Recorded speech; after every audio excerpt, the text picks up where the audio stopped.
"Ridiculous old man, you're completely useless." Those were my son's exact words while he sat at my kitchen table, eating food I paid for, in the house I own. I'm 72 years old, I've worked since I was 14, and I've been supporting his lazy behind for the past 3 years. That night, I made the hardest decision of my life. My name is Chester Morrison, and this is the story of how I changed the locks on my own house, and why my son learned what useless really means. Before I tell you how I taught him the biggest lesson about respect and independence, subscribe and share this story with someone who knows what it's like to be taken for granted, because what happened the next morning changed our family forever. 6 in the morning, and I'm standing on my front porch with Dave Kowalski, a locksmith who's been securing homes in Clearwater, Indiana for 23 years. His weathered hands work the new deadbolt with professional precision while I grip my coffee mug tighter than necessary.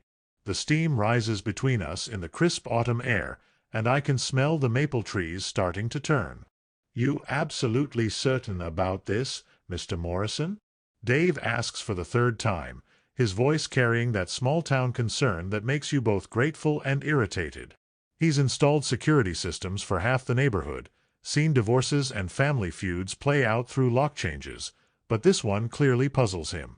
"Dave, I've never been more certain of anything since I signed the deed to this place in 1987. I hand him a crisp $50 bill, watching his calloused fingers test the mechanism one final time. The old brass keys that David has been using to stumble in at all hours are now nothing but scrap metal. Keys to the house I bought after working double shifts at Morrison's Hardware for 15 years, saving every penny while Martha was fighting cancer, promising her I'd give our kids a stable home. The front door where David used to burst through as a 10-year-old, grass-stained and grinning, asking what's for dinner. Now that same door will keep him out until he learns what respect means. Dave loads his tools into his battered pickup truck, the sound of metal clanking against metal echoing through the quiet neighborhood. Mrs. Henderson across the street is watering her roses, pretending not to watch, but I know she's memorizing every detail for tonight's phone calls.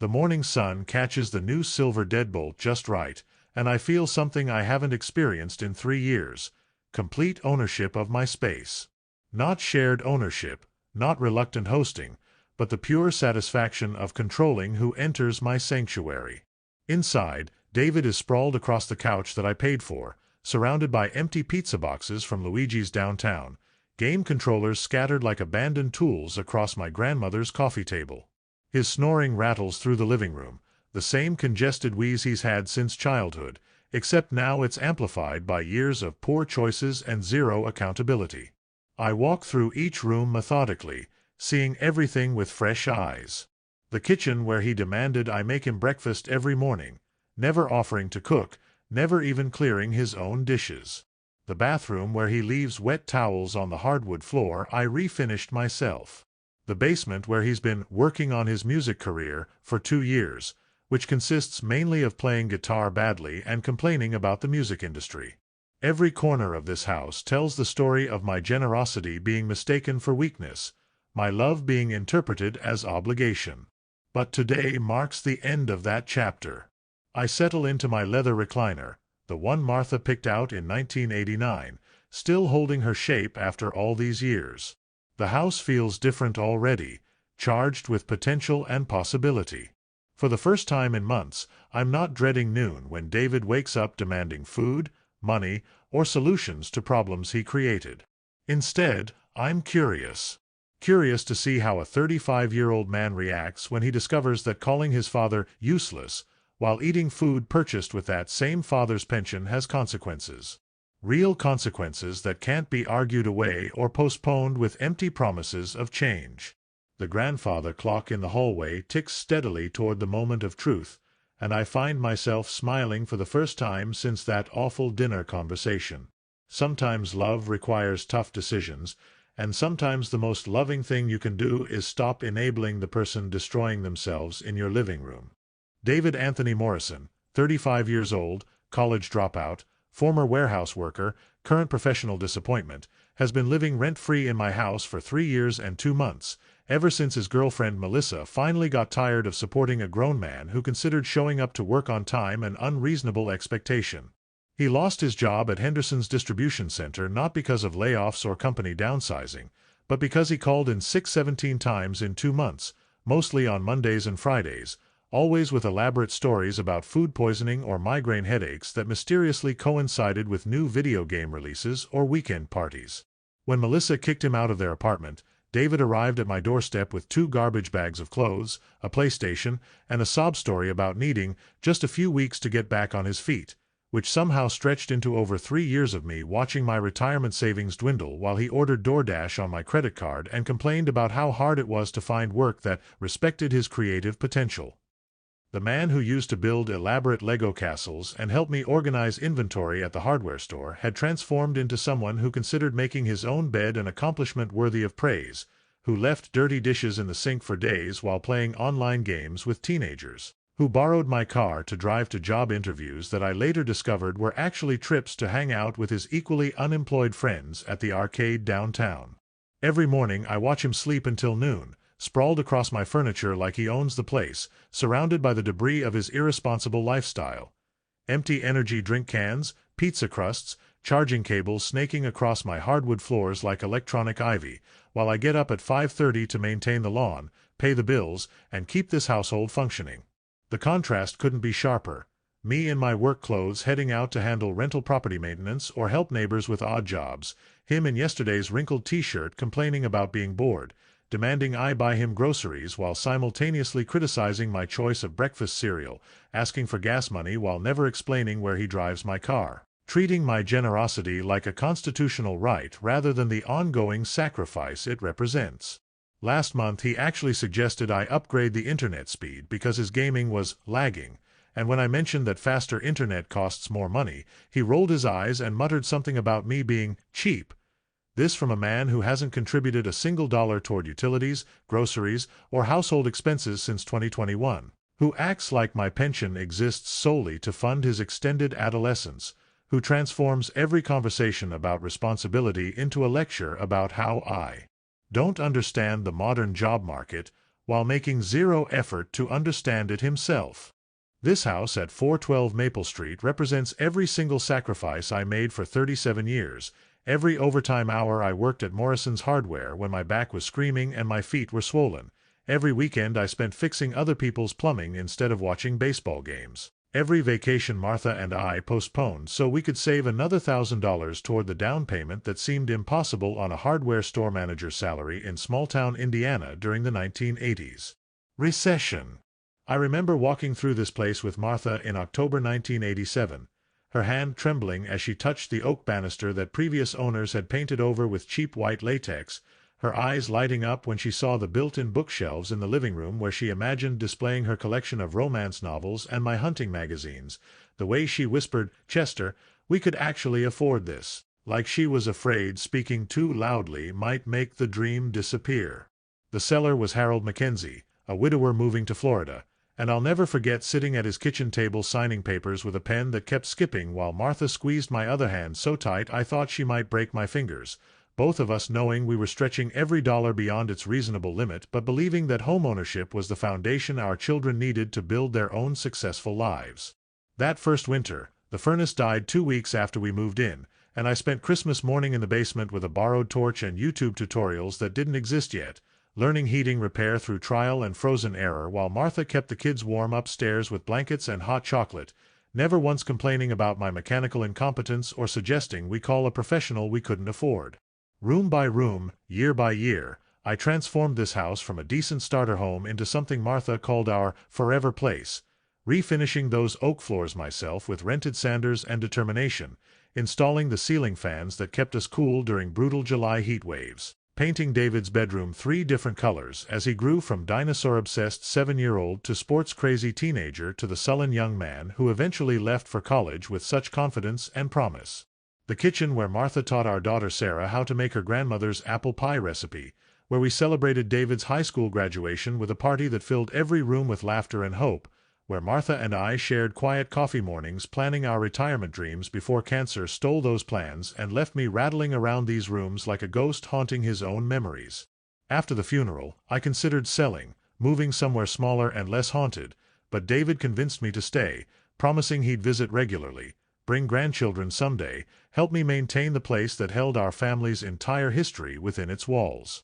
Instead, he moved to Indianapolis, called twice a year, and eventually returned as a failure seeking shelter rather than a son offering support, treating these sacred spaces like a convenient crash pad rather than the monument to our family's perseverance and love that Martha and I had spent decades creating together through careful planning, relentless work, and countless small sacrifices that he'll never understand or appreciate. February 15, 2022, marked the beginning of what I initially believed would be temporary financial assistance for my unemployed son, starting with a modest grocery run to Kroger where I spent $87 on basics: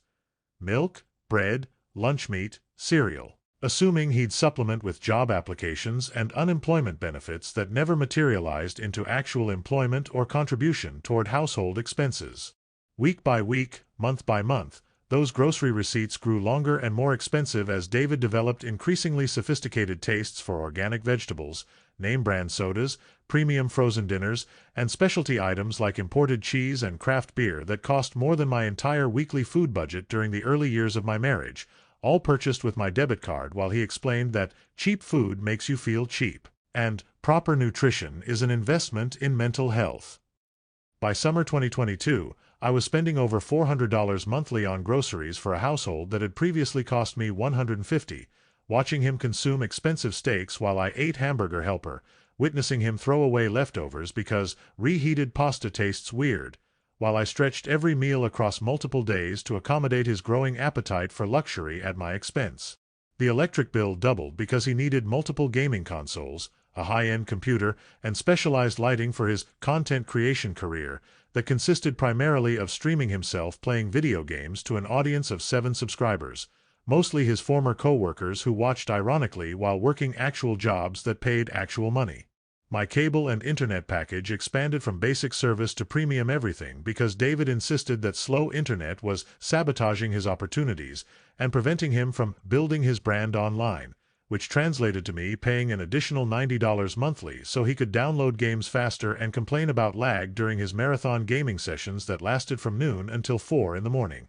Car insurance increased because I added him to my policy after he crashed his own vehicle into a mailbox while texting, then explained that he couldn't afford repairs or replacement because he was between opportunities, leaving me to cover his transportation needs while he used my Ford pickup to drive to GameStop, Taco Bell, and mysterious appointments that never resulted in employment but always required gas money that disappeared from my wallet faster than morning dew in July sunshine. Credit card bills accumulated charges I never made. Streaming services, food delivery apps, online purchases that arrived in packages he intercepted before I could see the contents, all justified with explanations about networking expenses and skill development and maintaining professional appearance, that somehow required designer hoodies and expensive headphones while contributing absolutely nothing toward the household budget that strained under the weight of supporting 2 adults on one modest pension. Christmas 2023 became particularly painful when David suggested I was being selfish for not buying him the latest PlayStation console, explaining that his old system was embarrassing when friends came over, apparently unaware that his friends were eating food I purchased, sitting on furniture I owned, using electricity I paid for, while contributing nothing except criticism of my generosity and suggestions for how I could spend my money more effectively on his priorities rather than boring necessities like property taxes, homeowners insurance, and maintenance costs that keep our shelter functional and legally habitable. By January 2024, I realized I was essentially running a free hotel with room service for an ungrateful guest who treated my financial support like an entitlement rather than emergency assistance, who responded to every conversation about budgeting with lectures about inflation and economic hardship while demonstrating zero understanding of the sacrifices required to maintain the lifestyle he demanded without contributing toward its cost or sustainability.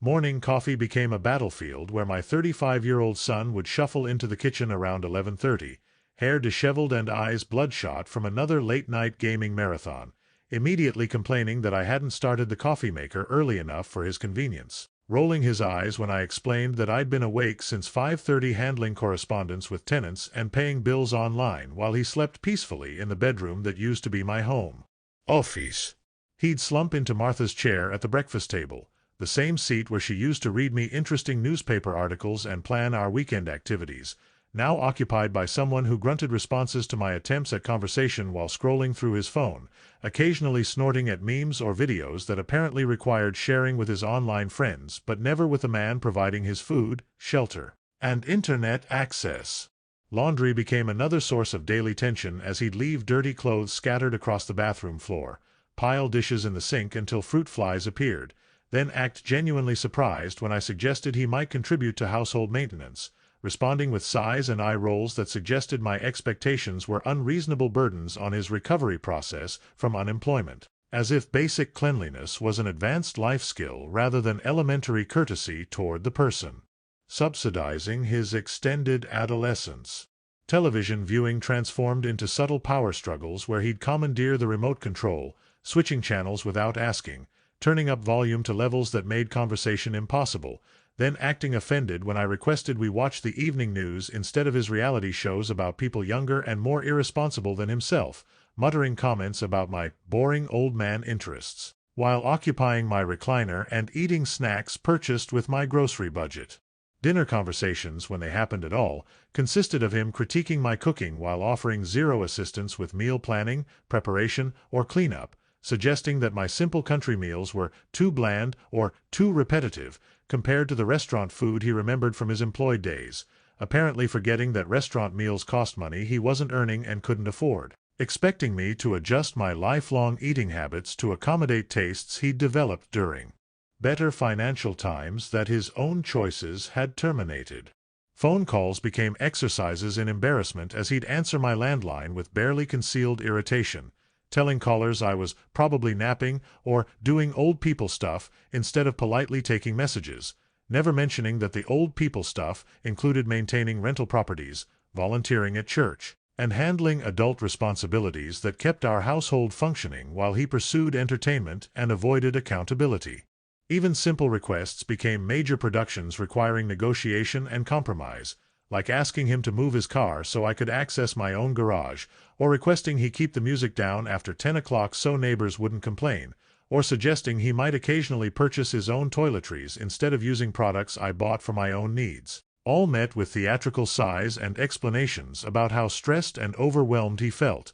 as if my gentle suggestions represented unreasonable demands rather than basic expectations that any roommate would understand and respect. The breaking point approached gradually through accumulated disrespect, borrowing my tools without returning them, leaving my truck with an empty gas tank, promising to handle simple tasks like taking out trash or checking the mail, then forgetting until I handled everything myself. Treating my home like a service establishment rather than a family residence where mutual consideration and gratitude might occasionally surface in conversations or behavior. Tuesday evening, October 8, 2024, I prepared Martha's famous meatloaf recipe using ground beef that cost $12 a pound at Meijer's Butcher Shop, the same recipe that had brought our family together around this oak table for countless celebrations, graduations, and Sunday dinners when love and respect still seasoned our conversations along with salt and pepper. The kitchen smelled like home should smell, onions caramelizing, garlic sizzling in olive oil,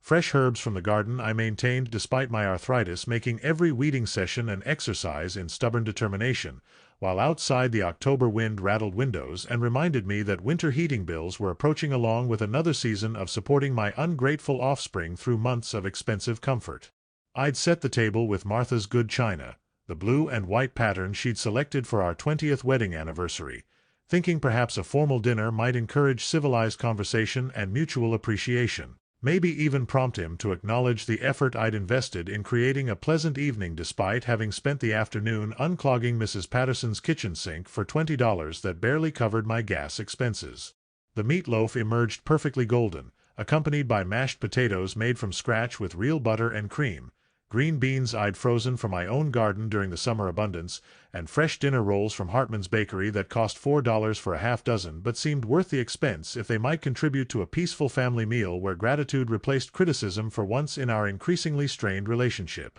He shuffled downstairs at 6:15, hair uncombed and wearing a wrinkled t-shirt advertising some video game I'd never heard of, slumping into his chair without acknowledging the effort visible in every carefully prepared dish, immediately pulling out his phone to scroll through social media while I attempted conversation about weather, neighborhood news, anything that might engage his attention and remind him that human interaction existed beyond his digital entertainment bubble. "Dinner looks nice, Dad," I said hopefully, cutting generous portions while he photographed his plate, apparently for some social media post that would document his free meal without mentioning the financial sacrifice or emotional labor required to provide it, then returned to his phone screen where some online drama held more interest than his father's company during a home-cooked meal that represented hours of planning, shopping, and preparation. Halfway through eating, I mentioned that the property taxes were due next month and wondered if he might consider contributing something toward household expenses, not demanding full rent or utilities, just token participation that might demonstrate awareness of the financial reality supporting his comfortable lifestyle. His fork stopped moving, his eyes narrowed with familiar irritation, and his voice carried that dismissive tone I'd learned to dread during these past 3 years of increasing disrespect and diminishing appreciation for my ongoing generosity. "Are you seriously going to start this money conversation again during dinner?" he snapped, setting down his fork with dramatic emphasis that rattled Martha's china. "I told you I'm working on getting back on my feet, but you keep pressuring me like some kind of landlord instead of understanding that the job market is completely different now than when you were my age." His voice rose with each word, transforming from irritation to outright aggression, while he gestured at the meal I'd prepared with growing contempt. "You know what your problem is, old man? You're a ridiculous, useless relic who doesn't understand anything about modern life, sitting here in your pathetic little house, cooking your boring old people food, acting like you're some kind of big shot when you're just a washed-up hardware store worker who got lucky with real estate." The words hit like physical blows, each syllable designed to wound and diminish, spoken while he sat at my table, eating food I'd purchased and prepared, surrounded by comfort I'd provided through decades of work he'd never attempted to understand or appreciate.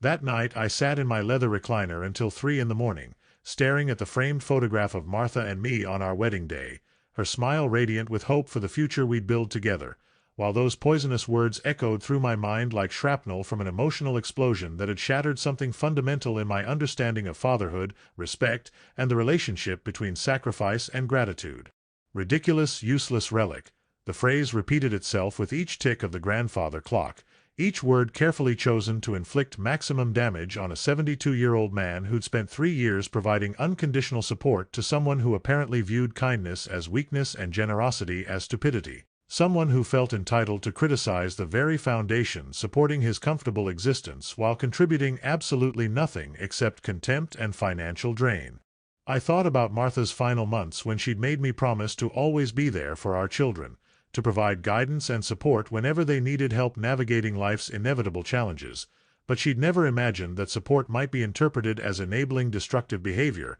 that love might be mistaken for obligation, that a son might transform from grateful receiver of assistance into arrogant critic of the assistance itself. The house felt different in the darkness, charged with possibility and change, as if those cruel words had broken some invisible contract that had bound me to accept disrespect in exchange for providing comfort, freeing me to consider options I'd previously dismissed as too harsh or unloving, revealing paths forward that prioritized self-respect over enabling behavior that benefited no one, especially not the person whose character was deteriorating under the corrosive influence of unearned privilege and unchallenged entitlement. Around midnight, I walked through each room, seeing everything with new clarity. The kitchen where he'd insulted my cooking while demanding better meals, the living room where he'd monopolized my television while criticizing my entertainment preferences, the bathroom where he'd left messes for me to clean while complaining about my housekeeping standards. Every space contaminated by memories of ingratitude and disrespect that had accumulated like toxic residue over 3 years of misguided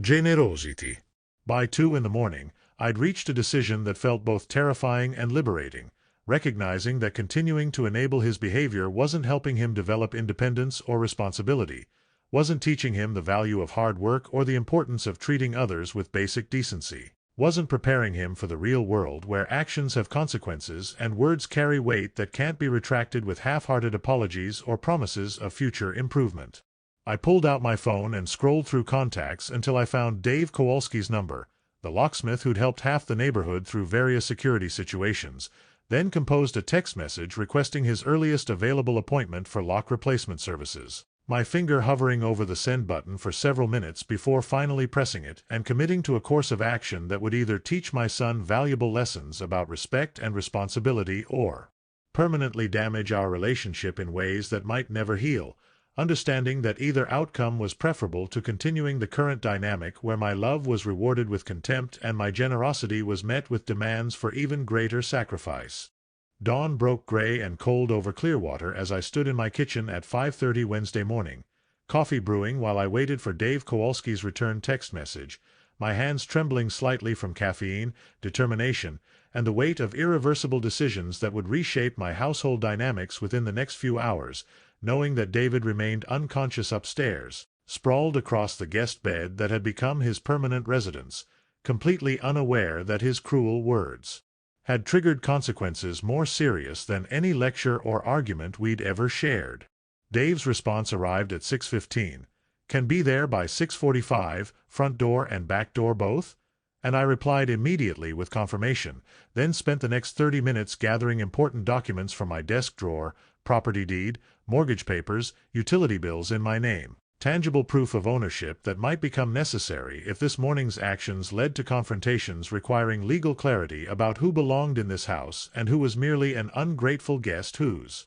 welcome had expired. At exactly 6:45, Dave's pickup truck pulled into my driveway with practiced quiet, his toolbox clanking softly as he approached the front door where I waited with cash payment and grim resolve, explaining in whispered tones that we needed to work efficiently and silently because the current key holder was sleeping upstairs and would not be receiving replacement keys when he awakened to discover his access had been permanently revoked. Dave nodded with professional understanding, having handled similar domestic situations involving divorce proceedings, restraining orders, and family disputes that required discretion and speed, his experienced hands already examining my existing deadbolt while calculating the time required for installation without disturbing the sleeping occupant whose eviction was being implemented one lock cylinder at a time. The drilling began with muffled precision, Dave's battery-powered tools carefully controlled to minimize noise while I stood guard near the staircase, listening for sounds of movement from David's room, my heart pounding with anticipation of confrontation that might arrive before the job was complete, knowing that discovery during installation would complicate everything and possibly lead to physical altercation with someone whose entitlement and anger had been building for months. 23 minutes later, the front door was secured with bright new hardware, keys clicking smoothly in my palm while Dave moved around to the back entrance, repeating the process with equal efficiency and stealth, the October morning air crisp against my face as I followed him outside, breathing deeply of freedom and possibility that smelled like fresh starts and reclaimed dignity after 3 years of gradual erosion. By 7:30, both entrances were secured, old keys rendered useless, new keys heavy in my pocket like physical symbols of restored authority over my own property, my own life, my own boundaries that had been trampled and ignored until this morning when action replaced tolerance and consequences finally caught up with behavior that had grown progressively worse under the protective umbrella of unconditional forgiveness. Dave packed his tools with satisfied efficiency, accepting my payment and handshake while offering quiet words of encouragement. Sometimes tough love is the only love that works, Mr. Morrison, then driving away just as Mrs. Henderson emerged to retrieve her morning newspaper, her curious glance acknowledging that neighborhood dynamics were shifting in ways that would provide conversation topics for weeks to come, while I stood on my porch holding 2 sets of keys to my own house, feeling simultaneously liberated and terrified about the awakening that would soon occur upstairs when David discovered that his father had finally chosen self-respect over enablement. Noon arrived with predictable precision as David's footsteps thundered down the stairs, followed by the familiar sounds of cabinet doors slamming and refrigerator opening. His daily routine of demanding breakfast without acknowledging the person who provided it, but today those sounds carried different meaning because I sat calmly at my kitchen table with fresh coffee and morning newspaper, watching through the window as he stumbled outside in yesterday's wrinkled clothes, hair disheveled and eyes squinting against October sunlight, heading toward his usual destination of my mailbox where he'd retrieve packages ordered with my credit card, completely unaware that the simple act of stepping outside had just triggered the first real consequence he'd faced in 3 years of consequence-free living. His key turned in the lock with the confident expectation of someone who'd never questioned his access to comfort and shelter, but instead of the familiar click of tumblers aligning, he encountered the grinding resistance of metal that no longer recognized his authority, his key turning uselessly while the door remained firmly sealed against his entry, his face transforming from sleepy irritation to confused frustration as he tried the key again, rattling the handle with increasing force while I sipped coffee and watched this educational moment unfold through my kitchen window. "What the hell?" echoed across the front yard as he examined his key, trying the lock from different angles, then pounding on the door with growing panic, shouting, "Dad! Dad!" with the desperate tone of someone finally understanding that actions have consequences and yesterday's cruelty might have permanent ramifications that couldn't be laughed off or forgotten during the next gaming session. I walked slowly to the front door, observing his face through the decorative glass panel, noting how quickly arrogance had transformed into bewilderment, how the confident young man who'd called me a ridiculous, useless relic now stood on my porch looking genuinely frightened and confused, his previous certainty about his position in this household evaporating like morning dew under the harsh reality of locked doors and changed circumstances. "Open this door right now," he demanded, pounding harder while I stood silently on the other side, allowing the full weight of his situation to settle into his consciousness before engaging in conversation that would establish new rules for our relationship, new boundaries that prioritized mutual respect over one-sided generosity, new expectations that included basic courtesy as a prerequisite for continued support rather than an optional nicety he could abandon whenever frustrated or entitled. Through the glass, I could see his anger building, his fists clenching as he realized that his father, the man he'd dismissed as powerless and pathetic, had somehow managed to exclude him from the comfort he'd taken for granted, had found strength to act decisively after years of accepting abuse and disrespect, had chosen self-preservation over enabling behavior that benefited no one and hurt everyone involved in this toxic dynamic we'd created through my misguided generosity and his unrestrained selfishness. "I know you're in there," he shouted, pressing his face against the glass while I remained calmly visible but unreachable, separated by more than just a locked door, separated by 3 years of accumulated resentment, months of escalating disrespect, and one particularly cruel dinner conversation that had finally broken my tolerance for being treated like a servant in my own home by the person I'd sacrificed everything to support and protect, the person whose comfort I'd prioritized over my own dignity until this morning when dignity finally won the battle for control of my life and my property. After 15 minutes of pounding and shouting, I finally opened the door but remained firmly positioned in the doorway, blocking his entry while he stood on the porch steps looking disheveled and desperate, his earlier arrogance replaced by genuine panic as the reality of his situation began penetrating his consciousness, prompting him to immediately launch into a stream of explanations and justifications. "Dad, what's going on with the locks? Did something break? I can call a locksmith. This is obviously some kind of mistake. Why are you standing there like that?" But I held up my hand for silence and spoke with calm authority I hadn't felt in 3 years. "David, last night you called me a ridiculous, useless relic while eating food I bought, sitting at a table I own, in a house I paid for with 40 years of work you've never respected or appreciated. And today you're going to learn what useless actually means when you're standing outside looking in instead of inside looking down on the man who's been supporting your irresponsible lifestyle since February 2022. His face cycled through confusion, anger, disbelief, and growing understanding as I continued. "These locks were changed this morning because I've decided that respect isn't optional in my home, that gratitude isn't too much to expect from someone receiving free food, shelter, utilities, transportation, and spending money, and that calling your 72-year-old father names while he provides everything you need to survive is behavior that has natural consequences in the real world you've been avoiding for 3 years. He tried interrupting with protests about misunderstandings and bad days and not meaning what he said, but I continued speaking with steady determination. You have exactly two choices, son. You can find somewhere else to live and support yourself like the 35-year-old adult you claim to be, proving that you don't need this ridiculous old man's help after all, or you can apologize sincerely, get a job within 30 days, start contributing to household expenses, and treat me with the basic respect that any decent person shows someone who's helping them through difficult times. His protests grew more desperate as the full implications settled in. Dad, you can't be serious. Where am I supposed to go? I don't have money for deposits or first month's rent. All my stuff is inside. You can't just throw me out like this. I'm your son. But I remained unmoved, explaining that being my son meant he should have higher standards of behavior, not lower ones, that family relationships require mutual respect rather than one-sided exploitation. That love doesn't mean accepting abuse from people who should be grateful for help instead of resentful about expectations. Your clothes and personal belongings will be packed and waiting on the porch by 5 o'clock today, I told him, watching his face crumble as he realized this wasn't a temporary punishment or negotiating tactic but a permanent change in our relationship dynamic. A fundamental shift from unconditional support to conditional assistance based on his willingness to demonstrate basic human decency and adult responsibility. If you decide you want to come back, you'll need to show me a job offer, a sincere apology, and a realistic plan for contributing to this household financially and emotionally, because the days of treating my generosity like your constitutional right are permanently over, and the next time you want to insult the man feeding you, you'll need to find someone else to insult because I'm done being your convenient target for frustration about problems you created and refused to solve.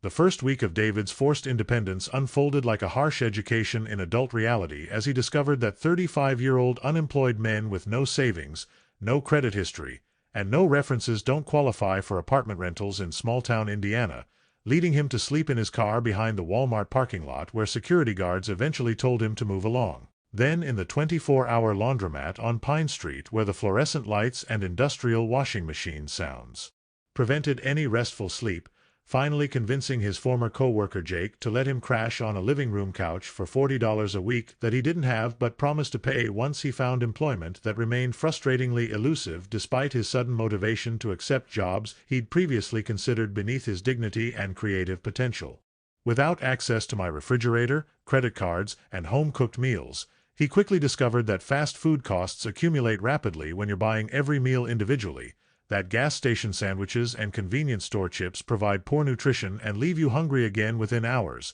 that the unemployment benefits he'd never bothered claiming required paperwork, interviews, and proof of job searching he'd never maintained during his 3 years of comfortable dependency on my unconditional financial support. His phone service got disconnected after the first month because he'd never learned to budget for recurring expenses, having always relied on my automatic payments for everything from streaming subscriptions to gaming platform memberships, leaving him isolated from his online friends and forced to use library computers for job applications and social media access that reminded him hourly of the comfort he'd abandoned through his own arrogance and ingratitude. Jake's apartment became increasingly uncomfortable as days stretched into weeks, with Jake's girlfriend complaining about their unwanted houseguest, dirty dishes accumulating because David still hadn't learned basic housekeeping skills, tensions rising over shared bathroom space and refrigerator access that required negotiation rather than assumption, creating the kind of interpersonal conflicts he'd avoided in my house where patience and love had buffered him from natural consequences of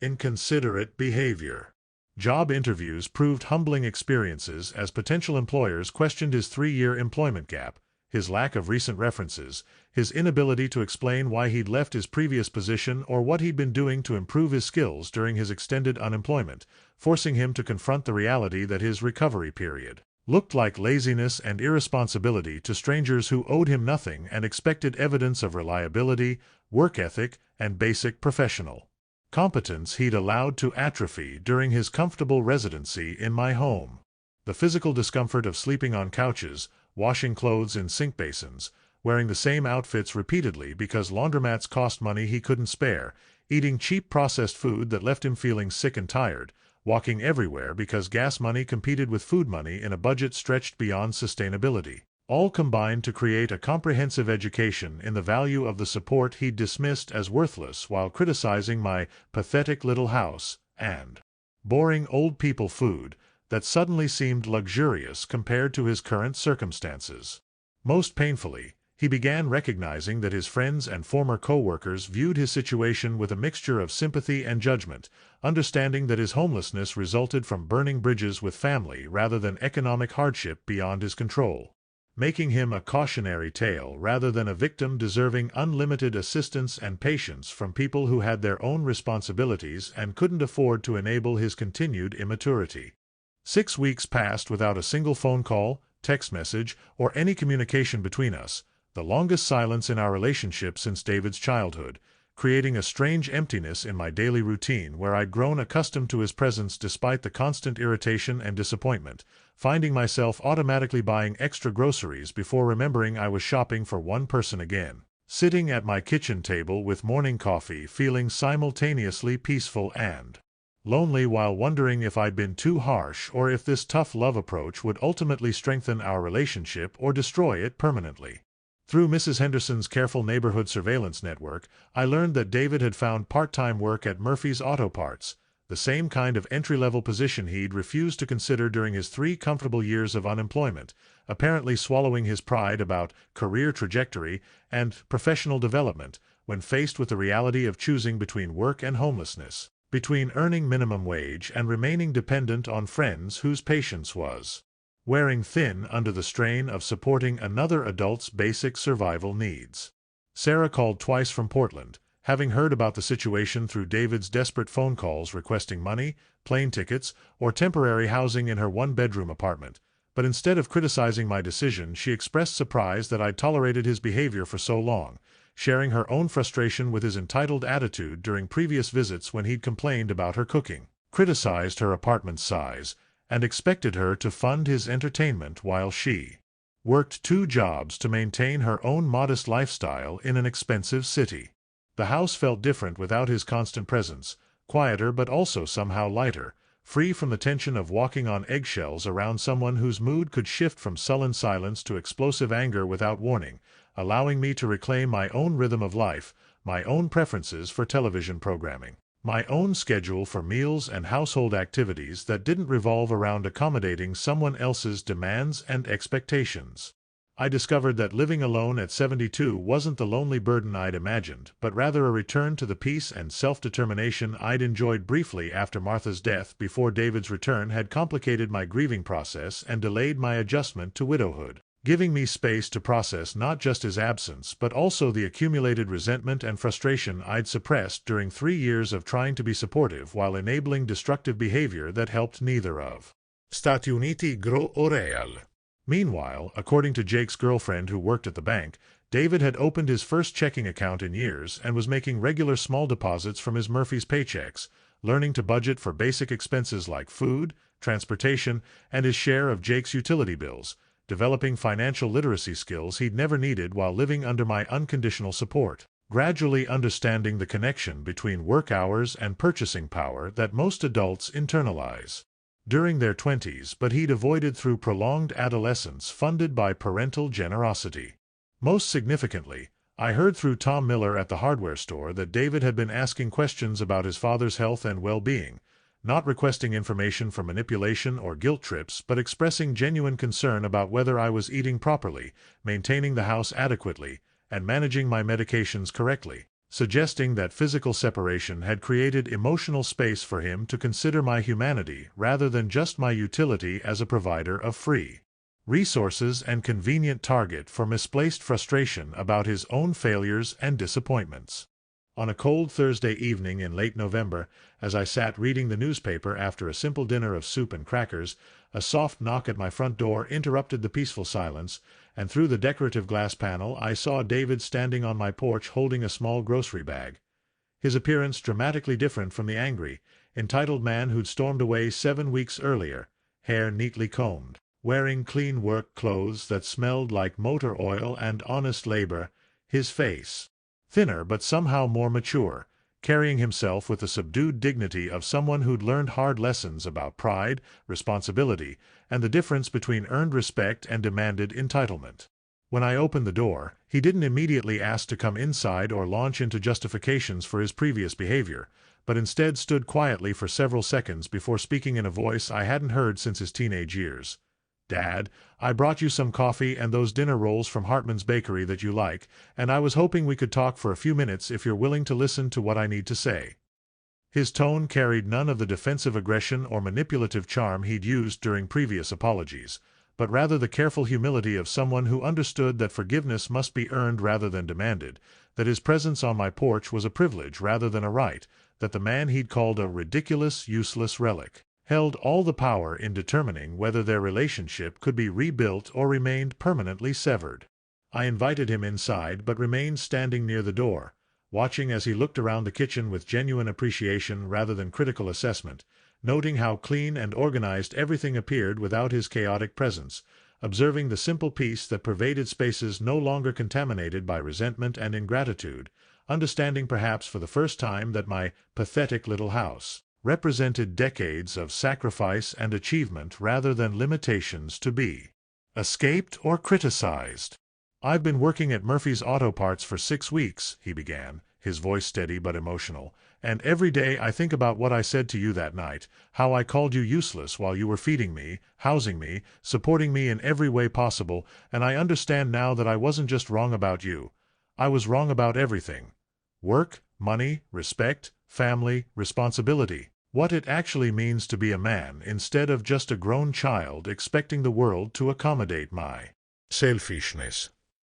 He reached into his pocket and pulled out a crumpled envelope containing what appeared to be cash, extending it toward me with shaking hands. "This is $300 for my paychecks, not enough to cover what I owe you for 3 years of food, utilities, and patience, but it's everything I could save after paying for my share of Jake's apartment and basic living expenses. And I want you to have it not because money fixes what I did, but because I needed to prove to myself that I could earn something instead of just taking it from someone who deserved better treatment from his own son." Tears began forming in his eyes as he continued, "I don't expect forgiveness, and I don't expect you to let me move back home, but I needed you to know that losing your support wasn't just about losing free food and shelter. It was about losing the respect and love of the most generous man I've ever known, someone who worked his whole life to give his family security and dignity, someone who deserved gratitude instead of contempt, someone I should have been proud to call my father instead of embarrassed by his simple lifestyle and traditional values that I was too immature and spoiled to appreciate." After accepting his money and listening to his heartfelt apology, I invited David to sit at the kitchen table where our relationship had reached its breaking point 7 weeks earlier. But this time the conversation unfolded with mutual respect and careful consideration rather than entitlement and contempt, beginning with my explanation that reconciliation required more than words and good intentions. It demanded sustained behavioral change, consistent contribution to household expenses, and ongoing demonstration that he understood the difference between temporary assistance and permanent dependency. "You can move back home under specific conditions," I told him, watching his face carefully for signs of the old arrogance or new maturity, "but this will be a partnership between 2 adults, not a parent-child relationship where I provide everything while you contribute nothing except criticism and demands for better service." We spent 2 hours establishing clear boundaries and expectations. He would continue working at Murphy's Auto Parts while searching for better employment opportunities, contribute $300 monthly toward household expenses including groceries, utilities, and property maintenance, maintain his own laundry, cooking, and cleaning responsibilities without expecting me to serve as his personal housekeeper, and treat our shared living space with the respect due to someone who owns the property rather than someone obligated to accommodate his preferences and convenience. Most importantly, we agreed that disrespectful communication would result in immediate eviction without warning or second chances, that family relationships require ongoing effort from both parties rather than one-sided sacrifice from the person with more resources, and that his presence in my home was a privilege to be earned daily through considerate behavior rather than a right to be claimed through biological connection and emotional manipulation. The conversation revealed how much we'd both changed during our separation. David had developed genuine appreciation for basic comforts like hot showers, home-cooked meals, and quiet spaces for rest, understanding now that these weren't automatic entitlements but privileges requiring financial investment and ongoing maintenance, while I had rediscovered my own strength and self-worth. recognizing that love doesn't require accepting abuse and that helping family members sometimes means allowing them to experience natural consequences of their choices rather than protecting them from reality indefinitely. We established new traditions to replace old patterns of dysfunction. Sunday dinners where we discuss the week's challenges and successes as equals rather than provider and dependent, shared responsibility for household projects that would teach him practical skills while giving us opportunities to work together constructively, and honest communication about money, expectations, and mutual respect that had been absent during his previous residency when entitlement had poisoned every interaction between us.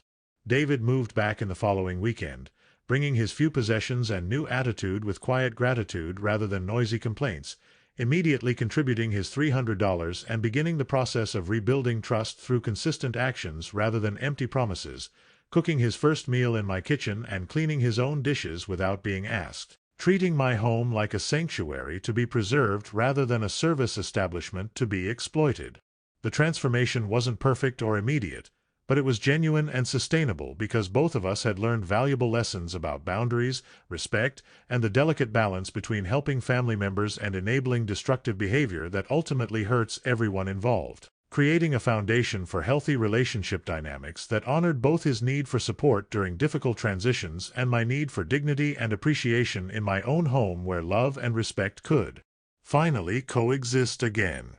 6 months later, as I write this story on a peaceful Sunday afternoon while David prepares dinner in the kitchen, occasionally asking my advice about seasoning or cooking times with genuine respect for my decades of experience rather than dismissive tolerance for my old-fashioned methods, I realize that sometimes the most loving thing you can do for family members is refuse to enable behavior that's destroying their character and your relationship, even when that refusal feels cruel in the moment and carries real risks of permanent estrangement that could haunt you for the rest of your life. David now contributes not just financially but emotionally to our household, sharing stories from his job at Murphy's where he's been promoted to assistant manager, helping elderly customers with car problems, and developing skills and confidence that 3 years of comfortable dependency had prevented him from discovering, proving that tough love isn't punishment but education designed to help people develop the strength and dignity that come from earning rather than receiving, from contributing rather than consuming, from respecting rather than demanding. Our relationship today is stronger than it was during his childhood because it's built on mutual respect between two adults who understand that love requires boundaries, that family connections must be maintained through ongoing effort and consideration rather than taken for granted as permanent entitlements that can survive any amount of abuse or neglect, and that sometimes you have to risk losing someone temporarily to save them permanently from destructive patterns that hurt everyone involved. The lesson I learned during those dark weeks of separation was that my misguided generosity had been preventing David from developing into the capable, responsible man he was meant to become, that by protecting him from consequences I was actually harming his growth and character development, that real love sometimes requires allowing people you care about to struggle and fail and learn from their mistakes rather than cushioning them from reality indefinitely. For David, the lesson was more fundamental. That respect isn't optional in healthy relationships, that gratitude must be expressed through actions not just words, that independence and self-sufficiency bring dignity and confidence that can't be achieved through dependency and entitlement, no matter how comfortable that dependency might feel in the short term. We both discovered that family relationships work best when they're partnerships between people who care about each other's well-being and growth rather than one-sided arrangements where one person sacrifices everything while the other contributes nothing except criticism and demands for better service, that love without boundaries becomes enabling, and that enabling ultimately destroys both the giver and receiver by creating resentment, dependency, and lost opportunities for genuine connection and mutual respect. Today, when David says, "Thank you," for dinner or offers to help with household repairs, his gratitude is genuine because he understands the value of what's being shared, having experienced life without those comforts and support systems that he'd previously taken for granted while focusing only on what he felt entitled to receive rather than what he might contribute to make our family relationship stronger and more sustainable. If this story reminded you that sometimes tough love is the only way to help family members grow into the people they're capable of becoming, leave me a comment telling me about your own experience with setting boundaries or learning hard lessons about respect and responsibility. And don't forget to subscribe because this old grandfather has many more life lessons to share about the complicated but rewarding work of loving family members enough to hold them accountable for their choices and behavior, even when that accountability feels impossible to enforce and risks everything you hope to preserve.